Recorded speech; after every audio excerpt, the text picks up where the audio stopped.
Imagine spending thousands of dollars on a ring or a unique instrument or even a car, only to find out later it was never the seller's to give or to sell. That's where warranty of title comes in. And if you don't understand it, you can lose what you thought you legally owned. Now, when buyers purchase goods, they expect to get something. They expect to get the tangible object itself, and beyond that, to be blessed with the title to the property. But also important to recognize, however, the whole host of other expectations buyers will normally have. A buyer is not, we assume, dealing with a mysterious something, hidden in a black box.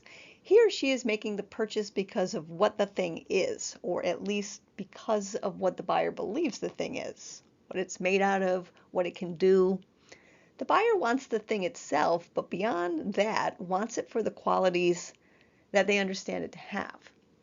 If it does not live up to these expectations, the goods are not what the buyer presumed them to be.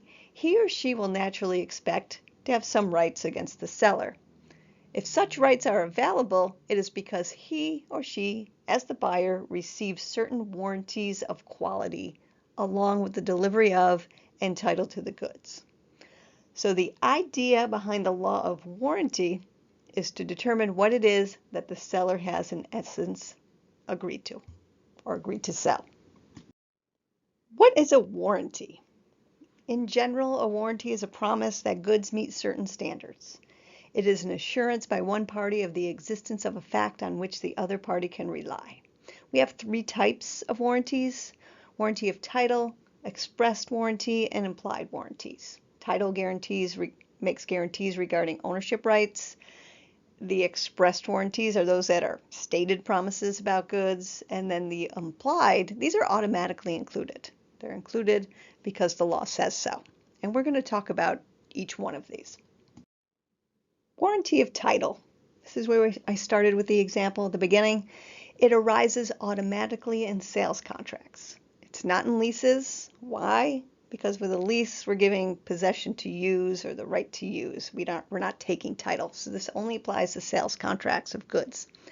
And there are three types of warranties of title. We have good title, no liens, no infringements. So when we say good title, the seller has a valid ownership right that they can transfer. When we say no liens, there's no claims against that particular property. And when we say there's no infringements, we're dealing with intellectual property violations. So let's talk about these. The good title warranty. With good title, seller warrants that they have valid title to the goods sold and that transfer of the title is rightful. So what happens if the buyer later finds out that the seller did not have good title to the goods? Well, they can sue, and they can sue for breach of warranty of title. For example, Alexa steals a diamond ring from Kelvin and sells it to Emma, who does not know that the ring is stolen. If Kelvin discovers that Emma has the ring, then he has the right to reclaim it from Emma. When Alexis sold Emma the ring, Alexis automatically warranted to Emma that the title conveyed was valid and that its transfer was rightful. Because a thief has no title to stolen goods, Alexis breached the warranty of title imposed by the UCC and became liable to Emma for damages. The no lien warranty. Here, the seller warrants that there are no liens.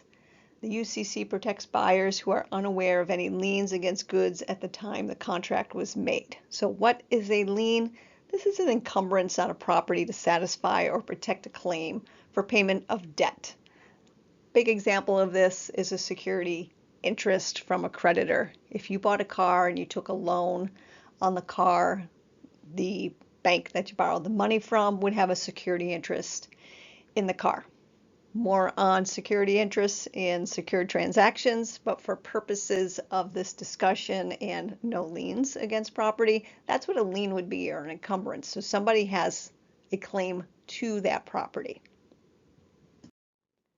The no liens warranty protects a buyer who unknowingly buys goods that are subject to a creditor's security interest.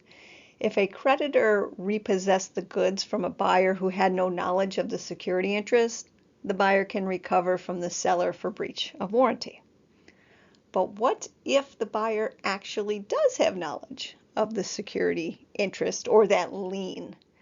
Well, they couldn't recover for a breach of title warranty or no liens warranty because they are aware of it. So they're taking the goods subject to the lien. So if somebody bought their neighbor's car and they got a title and they knew that there was a lien that the neighbor still has to pay the debt to the bank for that purchase of the car, you're keeping your fingers crossed that the neighbor's still going to pay that loan, but if they don't, the bank can come and take the car from that subsequent buyer, and the buyer would not have any warranty recourse against the neighbor. There is an exception to the lien rule if the seller is a merchant. We defined what a merchant was in sale and lease.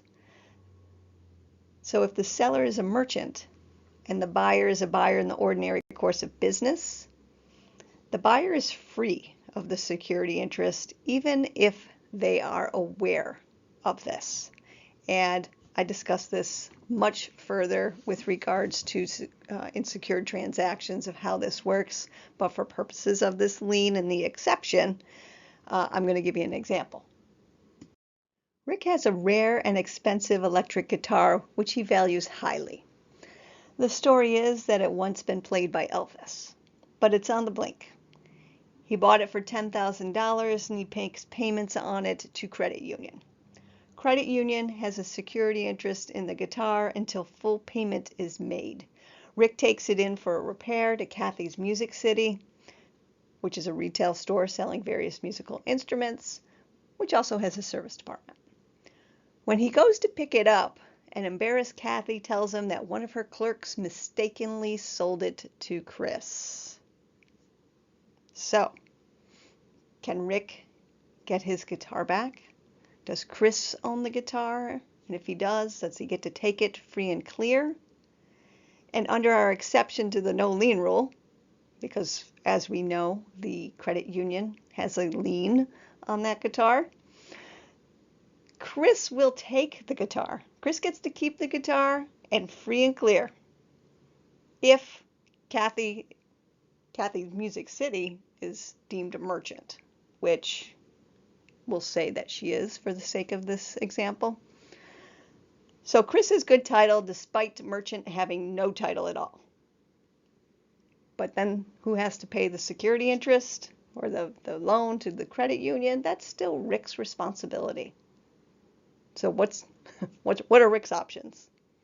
To sue the store. That's it. Can't get the guitar back, can sue the store to recover whatever the value is of the guitar. Why do we have this exception for merchants? Because in the consumer world, like when we go shopping and we go into stores and we buy, products, or if we go to a car dealer and buy a car, we aren't thinking, does this merchant have title? We assume that it's there, and so does the law. So it's a protection for consumers. Lastly, the no infringements warranty. Basically, unless parties agree otherwise, a seller who is a merchant warrants that the goods are free of any rightful claim of any patent, trademark, or copyright infringement. So, for example, we have Herman, who creates devices that blast red smoke out of a computer screen. So Herman sells to XYZ Corp a device that blasts red smoke out of a computer screen anytime somebody opens a phishing email.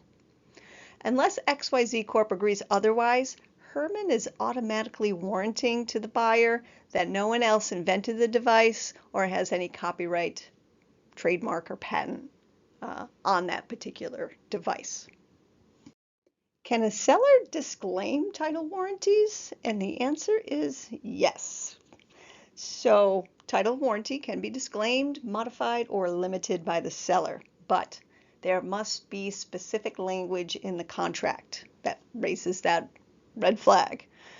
For example, Craft Tool Corporation sells metalworking tools to Dunlap Milling Company and other manufacturing firms, And they might have a disclaimer in their contract that might say that it is only transferring the rights to title and interest that it has in the goods.